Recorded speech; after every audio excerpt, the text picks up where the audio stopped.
할렐루야. 오늘 10월 첫날 새벽 기도에 나오신 우리 성도님들을 환영하고 축복합니다.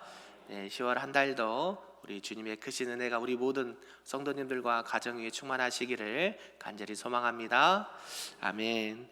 오늘은 이제 10월 비전 새벽 기도를 하면서 생명수로 초대 예수 그리스도라는 제목으로 이사야 55장을 가지고 말씀을 함께 나눈 시간 되도록 하겠습니다. 우리가 오늘 살펴볼 말씀은 이사야 55장 말씀입니다. 1절부터 3절까지인데요. 이 말씀은 하나님께서 우리를 생명수로 초대하시는 그러한 벅찬 장면의 말씀이 오늘 본문의 말씀입니다.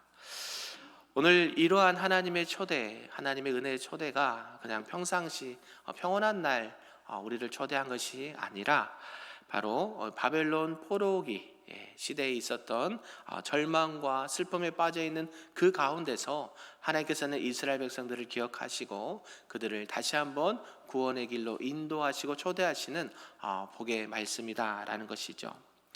우리가 계속 새벽 기도회 때마다 보고 있는데요. 지금 이제 남유다, 이제 북이스라엘은 멸망을 하였고요. 남유다는 아직 멸망하기 직전, 거의 끝에 와 있는데요. 이 남유다도 나중에 바벨론에 이렇게 패하게 됩니다. 그래서 이 바벨론에 포로로 끌려가서 70년 동안 노예 생활을 하는 것이죠. 그런 가운데 오늘 이사야 선지자를 통해서 주시는 말씀이라는 것입니다. 이스라엘 백성들 모든 것을 잃어버린 상황입니다. 나라도 잃고 성전도 잃고 예배 중심, 하나님을 향한 그 마음의 중심도 잃어버린 세대가 바로 그때였다는 것이죠. 그러니까 백성들은 어떻을까요? 삶은 황폐했고요. 미래는 그리 밝지 못한 불투명의 그런 삶을 살았던 시대였습니다. 오늘날 우리들의 모습과 많이 비슷하지 않은가 생각을 하는 것이죠. 우리 인생도 갑작스러운 죽음이 찾아오기도 하고 또 사고나 질병이 이렇게 찾아오기도 하고 또 내 인생에 예기치 않는 여러 가지 단절과 또 어려움들을 당할 수 있는 그 시대가 오늘 비슷한 시대라고 볼 수가 있는 것이죠. 영적으로 또 정신적으로 육체적으로 목말라 있는 시대가 이때 시대였고 오늘날의 시대라고 볼 수 있습니다. 우리 주님께서는 그럴 때에 하나님께서 오호라라는 말씀을 하시는 것이죠. 오호라라는 말은요 그냥 단순한 감탄사가 아닙니다. 엄마가 아이를 잃어버렸을 때 그 아이를 애타게 찾는 그 엄마와 아빠의 음성이다라는 것이죠. 아무개야 어딨니? 아무개야 어딨니? 해질녘이 됐는데도 돌아오지 않을 때, 아니면 길에서 아이를 잃어버렸을 때에 그 아이를 찾는 애타는 부모의 심정과 동일한 심정으로 우리 하나님께서는 오호라라고 부르시고 계신다라는 것이죠. 그래서 오늘 하나님은 절망 속에 있는 백성들, 또 저와 여러분들을 향해서 저희들에게 말씀하십니다. 너희 목마른 자들아 물로 나오라. 아멘. 그래서 이 말씀은 아무런 조건이 없는 초대이고요. 또 돈이 없어도 자격이 없어도 누구든지 오라는 하나님의 초대인 줄로 믿습니다. 우리가 요한복음 4장 말씀 예전에 살펴보았는데요. 요한복음 4장에 보면 수가성에 이 사마리아 여인이 나옵니다. 그 수가성 여인은요 어땠습니까? 인생의 갈증을 남편으로부터 찾으려고 했는데요. 남편과의 관계가 해결되면 다 되는 줄 알았지만 그렇지 못했습니다. 그런 가운데 예수님을 만나게 됐고 예수님 안에 있는 참된 생수를 발견하게 되었다라는 것이죠. 저와 여러분도 오늘날 영혼들도 마찬가지인 것입니다. 세상에서 성공을 쫓고 또 물질을 쫓고 또 관계를 쫓아가서 생활하려고 하지만 그 안에는 영원한 생명수가 없다라는 것이죠. 자꾸만 찾으려고 하면 더 갈증이 더 밀려오는 것처럼 그런 갈증은 우리에게 해결할 수 있는 단초를 제공하지 못한다라는 것이죠. 그러면서 주님이 말씀하십니다. 내가 너희에게 생명수를 주겠다.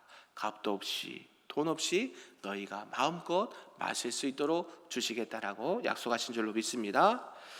우리가 이제 이사야 55장을 보고 있는데요. 앞서 이사야 53장에는 잘 알고 있는 이 고난받는 종에 대해서 말씀을 하고 있고 또 그 앞에 54장은 예수 그리스도의 십자가를 보여주셨고요. 회복의 약속을 주셨습니다. 그러면서 오늘 55장에는 그 예수 그리스도의 복음의 은혜로 하나님께서 초대하시는 장면이 이사야 말씀이라는 것이죠. 우리가 성경이 몇 권이 있습니까? 66권. 네. 구약은 39권. 네. 신약은 27권. 네. 이사야도 총 몇 장일까요? 66장. 예, 구약과 신약의 그 구조와 비슷합니다. 39장까지는 이스라엘 백성들의 구원을 놓고 얘기했다면 이제 실제로 40장부터 끝장까지는 그런 복음에 대한 회복의 은혜를 말씀하고 있다라는 것이죠. 사랑하는 성도 여러분, 혹시 목마르십니까? 네, 갈증을 느끼고 있습니까? 기도가 잘 나오지 않습니까? 그럴 때 우리 주님께서는 오늘 저와 여러분을 오라 부르신 줄로 믿습니다. 오늘 이런 전체의 내용을 통해서 우리에게 주신 말씀 몇 가지로 좀 살펴보도록 하겠습니다. 그 첫 번째는 누구든지 나오라 하나님의 초대인데요. 우리 1절 말씀 다시 한번 크게 읽어보겠습니다. 시작. 오라 너희 모든 목마른 자들아 물로 나오라. 돈 없는 자도 오라. 너희는 와서 사 먹되 돈 없이 값 없이 와서 포도주와 젖을 사라. 아멘. 네, 이사야 55장 아까 말씀드렸듯이 이 바벨론 포로기 이후에 이스라엘 백성들이 절망 가운데 빠져 있을 때입니다. 나라를 잃고 예배당도 잃어버리고 삶의 중심이 무너진 그 상황에서 하나님께서 오라고 부르신다라는 것이죠. 이것이 바로 하나님의 놀라운 은혜의 초대라는 것입니다. 그들은 돌아올 자격이 있었습니까? 없었습니까? 없는 자들이었거든요. 네, 죄로 인해서 심판받은 상황이었고요. 하나님을 떠났던 백성들입니다. 그런데 그들에게 자격이 있습니까? 없는 것이죠. 그런데 하나님께서는 그 자격 없는 자들에게 말씀하십니다. 너희 목마른 자들아 나오라. 여기서 목마른 자는요, 단순히 이 물이 부족한 사람을 의미하는 것이 아니라 영혼의 갈급함을 이렇게 느끼는 사람들을 초대하시는 것입니다. 삶이 버거운 사람, 또 관계에 지친 사람, 기도가 메마른 사람, 하나님이 멀기만 느껴지는 사람을 통해서 하나님은 우리를 부르시고 계신 줄로 믿습니다. 그리고 신약성경 요한복음 7장에도 이렇게 예수님이 말씀하시죠. 누구든지 목마르거든 내게로 나와서 마시라. 바로 이사야의 초대가 예수님의 초대의 예표라고 볼 수가 있는 것이죠. 그러면서 지금 예수님도 우리를 향해 부르고 계십니다. 뭐라고요? 오라 내게로 오라고요. 저는 이 말씀을 볼 때마다 한 장면이 떠오릅니다. 여러분이 광고에서도 많이 보셨을 텐데요. 국제 NGO 단체가 이렇게 홍보하는 영상 광고입니다. 이 영상을 보면 가난하고 아프리카의 가난하고 소외된 그 나라의 어린 소녀나 소년들이 무엇을 떨어갑니까? 저 수킬로미터 떨어진 물을 얻기 위해서 물통 하나 들고 그곳까지 걸어갑니다. 맨발로. 그리고 가서 그 물을 찾습니다. 찾았는데 물이 깨끗해요? 더러워요? 더럽습니다. 구정물이죠. 오늘날 같으면 우리 먹지도 않을 그럴 물을요, 이렇게 헹궈서 위에 먼지만 뜩 제거하고 물을 물통에 담습니다. 그리고 그 수킬로미터를 걸어서 왔기 때문에 갈증이 나서 그 물을 벌컥벌컥 마시는 것이죠. 이 아이에게 필요한 건 무엇일까요? 장난감일까요? 아니면 깨끗한 옷일까요? 아니라는 것이죠. 그저 깨끗한 물 한 모금 뿐이라는 것입니다. 사랑하는 성도 여러분, 하나님은 자격을 보지 않습니다. 돈 없는 자도 오라고 하십니다. 이것이 바로 하나님의 은혜인 줄로 믿습니다. 우리가 가진 것이 없어도, 상처가 많아도, 실패했어도 하나님은 여전히 우리를 오라고 부르신 줄로 믿습니다. 오늘 새벽에 그 하나님의 은혜 초대에 응답하셔서 그 은혜 자리에 나가시는 저와 여러분 되기를 주님의 이름으로 축복합니다. 아멘. 두 번째는 값없이 받는 생명, 복음의 선물인데요. 너희는 돈 없이 값 없이 와서 포도주와 젖을 사라 말씀하셨습니다. 이게 바로 값없이 주시는 은혜라는 것이죠.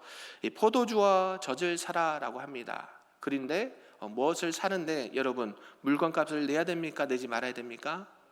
내야 되죠. 당연하죠. 그런데 뭐라 그래요? 돈 없이 값 없이 와서 사라 하는 거예요. 그러니까 무슨 말이에요? 공짜로 주겠다 하는 거 아닙니까? 말이 안 되는 표현이죠. 우리가 세상에 그 무언가를 얻으려고 하면 수고가 따르고 그 값을 치러야 됩니다. 그런데 하나님께서는 생명도 주시고 기쁨을 주시는데 아무런 조건 없이 값도 지불하지 말고 너희는 그냥 와서 사 먹어라 라고 말씀하고 있는 거예요. 여기서 포도주는 무엇을 뜻할까요? 기쁨을 뜻합니다. 그리고 젖은요, 생명을 상징하는 말이죠. 기쁨과 생명을 너희가 돈 없이 값 없이 와서 얼마든지 사 먹어라 라고 말씀하신 것입니다. 이 말씀은 주님 안에, 하나님 안에 참된 기쁨과 생명과 안식을 누리라 라는 복음의 메시지라는 것이죠. 그것을 값 없이 주신다라는 거예요. 우리가 치를 수 없는 값을 우리 예수님께서 이미 십자가에서 다 갚아 주신 줄로 믿습니다. 그래서 이사야 53장에는 이 고난받는 종에 대해서 설명하는데 어떻게 말씀하시냐면 우리가 잘 알고 있는 말씀이죠. 그가 찔림은 우리의 허물 때문이요 그가 상함은 우리의 죄악 때문이라. 이미 우리 예수님께서 저와 여러분의 모든 죄의 값을 지불하신 줄로 믿습니다. 십자가에 피 흘려 죽으시면서 우리를 값없이 우리를 생명으로 구원해 주신 줄로 믿습니다. 이게 바로 복음이고 이게 바로 하나님의 크신 은혜인 줄로 믿습니다. 우리가 누가복음 15장에 보면 이 탕자의 비유가 나옵니다. 여러분이 잘 알고 있죠. 이 둘째 아들, 돌아온 탕자. 이 아들은 아버지가 죽기 전에 먼저 유산을 달라 해서 먼 곳에 가서 허랑방탕하게 생활합니다. 그러고 나서 쓰던 그 모든 사용했던 물질이 떨어지면서 돼지 쥐엄 열매를 먹는 지경까지 갔습니다. 그러면서 나는 아버지께 또 하나님께 죄를 지었다. 죄인이다. 그저 아버지 집에 가서 품꾼의 하나로 써달라라는 마음을 가지고 아버지께 돌아갑니다.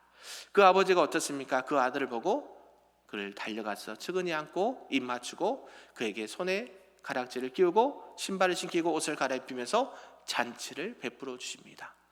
왜 그랬을까요? 그 아들을 아무런 조건 없이 받아주신 거예요. 누구의 아들입니까? 바로 아버지의 아들 아닙니까? 저와 여러분이 무엇을 해서 무엇을 가지고 있어서 나아갈 수 있는 게 아니에요. 저와 여러분들은 그 하나님의 부르심 앞에 나아가시기만 하면 하나님께서는 값없이 이름 없이 우리에게 은혜를 주시는 줄로 믿습니다. 그 잃어버렸던 아들의 신분을 회복시켜 주시고 잔치를 베풀어 주시고 우리에게 하나님의 크고 놀라운 은혜와 복을 주시는 줄로 믿습니다. 한 아이가 심장병에 걸렸습니다. 수술비가 만만치 않죠. 예전에 구세군 이 재단에 보면 몽골이나 이런 여러 나라에서 아이의 심장병 때문에 수술비가 크기 때문에 그 수술비를 이렇게 제공하는 것을 보게 되는데요. 그 아이가 한 게 무엇이었을까요? 그 아이는 수술을 잘 받았고 건강하게 됐습니다. 그 아이가 하는 건 무엇이었을까요? 아무것도 없습니다. 의사를 통해서건 어느 기관을 통해서건 그냥 혜택을 받은 것 뿐이에요. 마찬가지예요. 저와 여러분은 아무것도 하지 않아도 돼요. 누구 앞에 나가면? 하나님 앞에 나가면요, 하나님은요 값없이 우리에게 주신다라는 사실이에요. 아멘이신가요? 이미 그 값을 우리 주님께서 대신 치르셨다는 사실이 우리에게 은혜인 줄로 믿습니다. 저와 여러분도 아무것도 하지 않았지만 생명을 선물로 받았어요. 예수님을 믿기만 하면 구원받는 은총을 받았다는 사실, 우리에게는 엄청난 큰 축복이고 은혜인 줄로 믿습니다. 그런 은혜 가운데 10월 한 달도 믿음으로 달려나가시기를 주님의 이름으로 축복합니다. 아멘. 마지막 세 번째는요, 다윗의 영원한 언약, 다윗에게 허락하신 확실한 은혜를 말씀하시는데요. 우리 3절 말씀 한번 크게 읽어보겠습니다. 시작. 너희는 귀를 기울이고 내게로 나와 들으라. 그리하면 너희 영혼이 살리라. 내가 너희를 위하여 영원한 언약을 맺으리니 곧 다윗에게 허락한 확실한 은혜이니라. 아멘. 오늘 이 말씀을 통해서 주신 그 하나님의 은혜는요, 그냥 단지 그 일시적인 위로의 말이 아니라는 것입니다. 바로 영원한 언약이라는 것이에요. 이 말씀은 단순히 약속한 것이 아니라 하나님께서 이미 다윗에게 약속하셨던 그 확실한 은혜를 오늘날 저와 여러분에게도 동일하게 주시겠다라고 하는 그 약속의 말씀이라는 것이죠. 이사야 55장, 이스라엘 백성들이 이 바벨론 포로로 끌려가 있던 시기에 주어진 말씀입니다. 나라도 잃고 왕조도 무너지고 이 다윗의 후손이 왕위에 앉을 가능성은 희미해 보인다라는 것이죠. 왜? 나라도 잃고 왕들도 다 죽었기 때문에요. 그럼에도 불구하고 하나님은 뭐라고 약속하시는가 봤더니 다윗에게 허락한 확실한 은혜라고 말합니다. 이것은 그냥 단순히 회복을 의미하는 것이 아니라 무엇을 말씀하고 있을까요? 우리가 잘 알고 있듯이 예수 그리스도 메시아를 통해서 그 하나님의 영원한 구속이 이어지게 될 거다라는 약속의 말씀인 줄로 믿습니다. 우리가 잘 알고 있듯이 이 다윗 언약이 언제 나오는가 봤더니 이 사무엘하 7장에 나옵니다. 이 다윗과 하나님께서는 언약을 맺으시는데 뭐라고 말씀하시냐면 내가 내 왕위를 영원히 견고하게 하리라 라고 약속을 하셨습니다. 결국 이 말씀은 언제 이루어집니까? 예수 그리스도가 이 땅에 오시면서 그 약속이 이루어지게 되는 것이죠. 예수님은 누구의 혈통으로 오십니까? 다윗의 혈통으로 오십니다. 아니, 나라도 잃고 왕조도 다 끊어진 것 같은데 하나님께서는 그 약속을 기억하시면서 뭐라고 말씀하십니까? 하나님께서 계속 열왕기상하, 역대상하도 얘기했지만 계속 하나님의 백성들과 왕들은 하나님을 거역합니다. 하나님 보시기에 정직히 행하지 않아요. 악을 행하고 우상을 숭배하지만 그럼에도 불구하고 하나님께서 계속해서 기억하시고 말씀하신 부분이 뭐였습니까? 바로 하나님과 다윗과 맺은 이 언약을 잊지 않고 계신다는. 사람은 잃어버려요. 하나님께서 주신 은혜도 잃어버리고요, 말씀도 잃어버리지만 하나님은 하나님께서 반드시 약속하신 그 약속을 잊어버리지 않는다라는, 이게 신실하신 하나님. 할렐루야. 이 하나님은요 신실하신 분이어서 우리가 부족해도, 우리가 연약하고 넘어지고 쓰러진다 하더라도 하나님은 하나님으로 뱉은 그 언약의 말씀을 잊어버리지 않으시고 그 약속의 말씀을 근거해서 저와 여러분들을 구원의 길로, 다윗과 약속하시던 그 언약의 길로 우리를 인도하시는 줄로 믿습니다. 그래서 우리의 하나님의 언약은 절대 흔들리지가 않아요. 우리의 상황은 흔들립니다. 또 우리의 감정은 요동칩니다. 그러나 신실하신 하나님의 약속은 변하지 않는다라는 사실, 그리고 그 언약은 우리 예수 그리스도 안에서 우리에게 주시는 확실한 하나님의 은혜인 줄로 믿습니다. 우리가 성경 속에서도 이 하나님의 언약을 붙든 사람들이 많이 나옵니다. 구약의 아브라함이 그랬죠. 자식이 없었습니다. 그런데 하나님께서 약속해 주셨거든요. 하늘의 별을 봐라, 바다의 모래알을 봐라, 너의 자손이 이와 같이 많을 것이다 라고 약속해 주셨습니다. 그런데 그가 100살이 될 때까지, 거의 100세가 될 때까지 아들이 없었습니다. 하나님의 약속은 그냥 나에게 위로해 주시는 그런 말씀이었나 보다 하고 생각할 수 있었지만 하나님은 이 언약을 기억하셨고 아브라함도 그 약속의 말씀을 붙들면서 어때요? 정말 믿음의 조상처럼 많은 믿음의 후손들을 보게 되는 은혜가 오늘날까지도 이어지게 된다라는 것이죠. 요셉도 마찬가지죠. 하나님께서 무엇을 주셨습니까? 꿈을 주셨습니다. 너는 너희 민족뿐만 아니라 온 인류를 구원하는 그런 역할을 감당하게 될 것이다. 요셉은요 노예로 팔려가고 형들의 시기와 질투와 노예로 팔려가고 감옥에서 억울한 옥살이를 하더라도 붙든 것이 있었습니다. 무엇을 붙들었을까요? 하나님께서 약속하시고 보여주신 그 언약의 말씀을 붙들었다는 사실이죠. 원망도 하지 않고 불평도 하지 않습니다. 때가 돼서 하나님께서 그를 이 애굽의 총리로 세우시고 나라와 민족을 구원하는 귀한 쓰임을 받는 하나님의 사람이 되었다라는 사실이죠. 사랑하는 성도 여러분, 이제 10월 달입니다. 우리가 2025년 특별 새벽 기도를 한 지가 엊그제 같은데 이제 석 달밖에 남지 않았습니다. 우리 10월 한 달을 또 새롭게 시작하시면서 오늘 우리를 부르시는 그 하나님의 은혜에, 그 초대에 우리가 믿음으로 반응하고 또 아버지의 그 은혜를 기억하고 또한 다윗의 언약을 기억하면서 오늘도 한 달 동안 믿음 안에서 승리하며 살아가시기를 주님의 이름으로 축복합니다. 그래서 그 은혜가 우리 교회와 우리 가정과 우리 삶 가운데 더욱 충만하시고 하나님의 영광을 살아가는 우리 모두가 될 수 있기를 주님의 이름으로 축복합니다. 아멘.